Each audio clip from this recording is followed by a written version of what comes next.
नमस्कार, कच्चा चिट्ठा देख रहे हैं आप और मैं आपके साथ प्रिया बिस्ट। लोकसभा चुनाव से पहले कांग्रेस पूरी तरह से बिखरती हुई नजर आ रही है।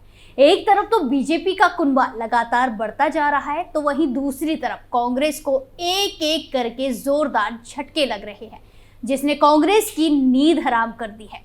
अभी कांग्रेस के पुराने जख्म भरे भी नहीं थे कि अब अलग अलग राज्यों से कांग्रेस नेताओं ने फिर से पार्टी से अलग होने का ऐलान कर दिया है, जिसके बाद कांग्रेस में घमासान मचा हुआ है। तो क्या कुछ है पूरा मामला, कहां पर कितने नेताओं ने कांग्रेस को कह दिया है अलविदा, इसी का पूरा कच्चा चिट्ठा खोलेंगे। चुनाव से पहले कांग्रेस खेमे में भयंकर बगावत, बीजेपी का लगातार बढ़ रहा कुनबा, एक के बाद एक झटके से कांग्रेस परेशान, अलग राज्यों में पार्टी का साथ छोड़ रहे नेता। चुनाव के पहले कांग्रेस को बड़ा झटका लगा है। बीजेपी प्रदेश कार्यालय में पूर्व विधायकों के साथ ही राजनीतिक, सामाजिक संगठन और कला क्षेत्र से जुड़े सैकड़ों लोगों ने सदस्यता ग्रहण की। मुख्यमंत्री विष्णुदेव साय और प्रदेश बीजेपी अध्यक्ष किरण सिंहदेव ने पार्टी का गमछा पहनाकर और सदस्यता प्रमाण पत्र से नए सदस्यों का सम्मान किया।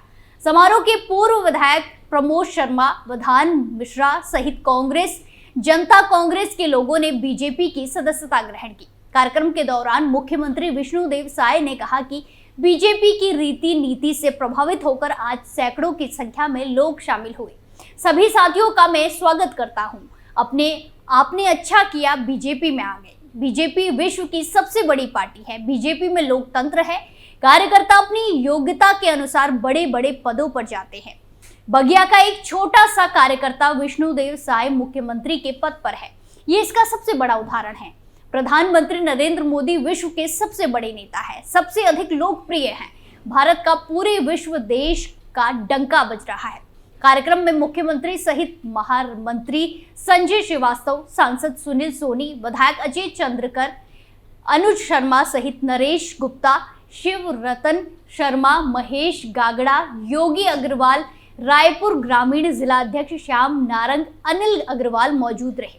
कार्यक्रम को संबोधित करते हुए बीजेपी प्रदेश अध्यक्ष और विधायक किरण सिंहदेव ने कहा, लोकसभा चुनाव में हम 11 की 11 सीटें जीतेंगे। उन्होंने कहा, बीजेपी में शामिल होने वाले सभी साथियों का बहुत स्वागत करता हूं। बीजेपी की नीति राष्ट्र सर्वोपरि की नीति है। पूर्व विधायक प्रमोद शर्मा ने कहा, मैं सबको विश्वास दिलाता हूं, बीजेपी की विचारधारा के अनुरूप काम करेंगे। पार्टी जो आदेश देगी वो कार्य करेंगे। पूर्व वन मंत्री महेश गागड़ा के नेतृत्व में बीजापुर जिले से बड़ी संख्या में कार्यकर्ता शामिल हुए। लोकसभा चुनाव को लेकर राजनीतिक दलों की तैयारी जोरों शोरों से चल रही है। इसी बीच बड़े नेताओं के पाला बदलने का सिलसिला भी लगातार जारी है। बीते दिनों महाराष्ट्र में कांग्रेस के 2 बड़े नेताओं ने बीजेपी और शिवसेना शिंदे गुट को ज्वाइन किया।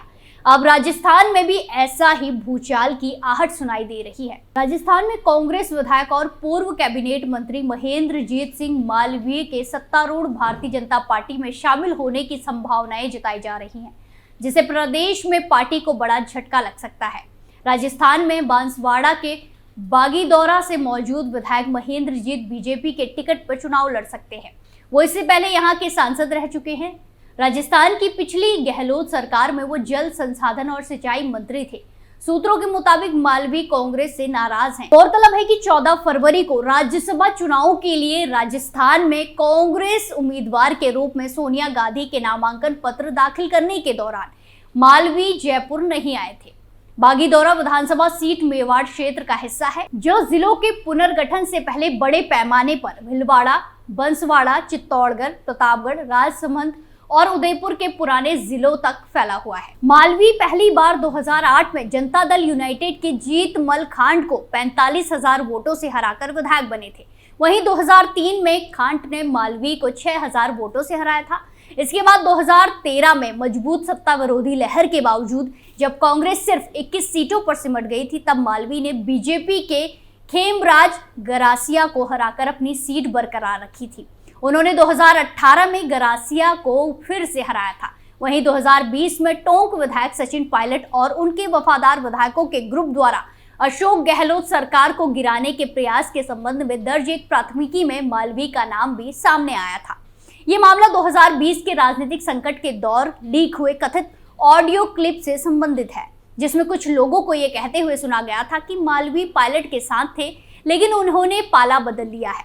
मालवीय कांग्रेस सरकार में कैबिनेट मंत्री रह चुके हैं। इसको लेकर संकेत तक साफ हुए जब ये नेता कल सोनिया गांधी के नामांकन में शामिल नहीं हुए, जबकि राष्ट्रपति के बाड़ेश्वर धाम दौरे के बाद बाड़ेश्वर में ये नेता मौजूद थे। इसके पीछे की वजह नेता प्रतिपक्ष नहीं बनाए जाने से भी नाराजगी बताई जा रही है। पिछले दिनों दिल्ली में कांग्रेस के वरिष्ठ नेताओं से मिलने का भी समय नहीं मिला था। ऐसे में अब इसको लेकर सुगबुगाहट तेज हो गई है। एक अन्य विधायक और कई स्थानीय कांग्रेस नेता भी बीजेपी में साथ जाने के संकेत दे रहे हैं। हालांकि कांग्रेस इनको लोकसभा चुनाव लड़ने पर मंथन कर रही है, लेकिन दूसरी ओर अब ये आदिवासी नेता भाजपा में जाने की तैयारी कर रहे हैं। लोकसभा चुनाव की घोषणा से पहले दल बदल की राजनीति फिर से जोर पकड़ती हुई नजर आ रही है। अशोक गहलोत सरकार में मंत्री रहे दो कांग्रेस नेता भाजपा के संपर्क में है और जल्द ही दोनों शामिल हो सकते हैं। दोनों में से एक बांसवाड़ा जिले की विधानसभा सीट से वर्तमान में विधायक भी हैं, वहीं दूसरे नेता किसान समुदाय से आते हैं और जयपुर संभाग से चुनाव लड़ते आए हैं। इस बार उन्होंने विधानसभा चुनाव में भी नहीं लड़ा था। इन नेताओं की विधानसभा चुनाव के समय भी भाजपा में शामिल होने की चर्चा थी, लेकिन ऐसा नहीं हुआ। अगर दोनों नेता बीजेपी में शामिल होते हैं तो एक और बांसवाड़ा डूंगरपुर से और एक को जयपुर संभाग की किसी सीट से लोकसभा चुनाव लड़ाया जा सकता है। महेंद्रजीत सिंह मालवीय के साथ राजस्थान के दो और बड़े कांग्रेसी नेता के भी बीजेपी में जाने की चर्चा है। ये नाम है लालचंद कटारिया और रिजपाल मिर्धा का। कटारिया कांग्रेस के वरिष्ठ नेता हैं। वो गहलोत सरकार में 2 बार कैबिनेट मंत्री रह चुके हैं और एक के बाद जयपुर ग्रामीण लोकसभा सीट से सांसद भी रह चुके हैं। इस बार विधानसभा चुनाव के दौरान कटारिया की सीट से अभिषेक चौधरी को चुनावी मैदान में उतारा गया। कटारिया पिछले कुछ दिनों से कांग्रेस में सक्रिय नजर नहीं आ रहे हैं। वो विधानसभा चुनाव प्रचार से भी गायब रहे। पिछले कुछ महीनों से ऐसी चर्चाएं चल रही हैं कि कटारिया बीजेपी में शामिल होकर जयपुर ग्रामीण से लोकसभा का चुनाव लड़ेंगे। उधर डेगाना के पूर्व विधायक रहे रिजपाल मिर्धा का नाम विधानसभा चुनाव से पहले ही कांग्रेस छोड़कर बीजेपी में जाने के लिए सुर्खियों में रहा। विधानसभा चुनाव से पहले उन्होंने पार्टी नहीं बदली। उनके बेटे विजय मिर्धा को कांग्रेस ने डेगाना से टिकट दिया था, जो कि चुनाव हार गए। एक तरफ कांग्रेस 2024 के लोकसभा चुनाव की तैयारी में अपनी पूरी ताकत झोंक रही है। राहुल गांधी भारत जोड़ो न्याय यात्रा लेकर देश में कांग्रेस की जमीन मजबूत करने निकल पड़े हैं। दूसरी तरफ कांग्रेस छोड़कर उनके ही वरिष्ठ नेता या तो बीजेपी का दामन थाम रहे हैं या फिर अन्य पार्टी में चले जा रहे हैं। मतलब साफ है कि कांग्रेस को झटके पर झटके उनकी पार्टी के नेता ही दे रहे हैं। चुनाव से ठीक पहले ही कांग्रेस के नेता पार्टी को छोड़ना शुरू कर देते हैं। कांग्रेस के कई पूर्व सीएम जैसे कि captain Amarinder Singh, Ghulam Nabi Azad, N Birender Singh, Narayan Rane, SM Krishna, Shankar Singh Vaghela, Pema Khandu और अशोक चव्हाण जैसे नेताओं का भी पार्टी के शीर्ष नेतृत्व से भरोसा समाप्त होता नजर आया। कांग्रेस के कई वरिष्ठ नेता एक तरफ तो पार्टी छोड़ चुके हैं, तो वहीं दूसरी तरफ कई बड़े नेताओं के पार्टी छोड़ने की अटकलें लगाई जा रही है। महाराष्ट्र में तो कांग्रेस को एक के बाद एक प्रदेश के 3 दिग्गज नेताओं ने झटका दिया। सबसे पहले पार्टी से 1 महीने पहले मिलिंद देवड़ा ने इस्तीफा दिया। इसके बाद 8 फरवरी को बाबा सिद्दीकी ने पार्टी छोड़ने का ऐलान कर दिया और अब कांग्रेस के वरिष्ठ नेता और महाराष्ट्र के पूर्व मुख्यमंत्री अशोक चव्हाण भी कांग्रेस के नाव से उतर चुके हैं। कांग्रेस के अंदर ही अंतर कलह आज से जारी नहीं है। राहुल गांधी के सबसे नजदीकी नेताओं में शामिल रहे दिग्गज भी अब बीजेपी के साथ हैं, तो वहीं कांग्रेस में सोनिया गांधी के करीबी माने जाने वाले नेताओं में से रीता बहुगुणा जोशी, कैप्टन अमरिंदर सिंह और गुलाम नबी आजाद भी पार्टी का दामन छोड़ चुके हैं। कांग्रेस से युवा नेताओं का भी मोह भंग होता नजर आ रहा है। इसका उदाहरण मिलिंद देवड़ा, ज्योतिरादित्य सिंधिया, जितिन प्रसाद, अल्पेश ठाकुर, हार्दिक पटेल, सुष्मिता देव, प्रियंका चतुर्वेदी, आरपीएन सिंह, अशोक तंवर जैसे नेता हैं जो कांग्रेस से अलग हो चुके हैं। बिहार में अशोक चौधरी, असम के वर्तमान मुख्यमंत्री हेमंत बिस्व शर्मा, सुनील जाखड़ के साथ अश्वनी कुमार जैसे भी नेता हैं जो पार्टी के काम करने के तरीके से नाखुश होकर पार्टी का दामन छोड़ चुके हैं। कांग्रेस ने पूरे देश में विपक्ष को एनडीए के खिलाफ इकट्ठा करने के लिए इंडी गठबंधन तैयार की। तब उसे लगा कि देश की सत्ता तक पहुंचने के लिए ये रास्ता आसान होगा, लेकिन एक एक कर इंडी गठबंधन से पार्टी अलग होती चली गई। सबसे पहले नीतीश कुमार, जिन्होंने इस गठबंधन के लिए सबको इकट्ठा किया, बीजेपी के साथ हो लिए।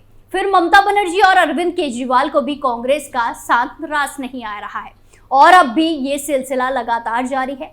आपका क्या मानना है इस पूरे मामले में, कमेंट करके जरूर बताएं। फिलहाल के लिए इतना ही। बाकी तमाम खबरों के लिए देखते रहिए कैपिटल टीवी। नमस्कार।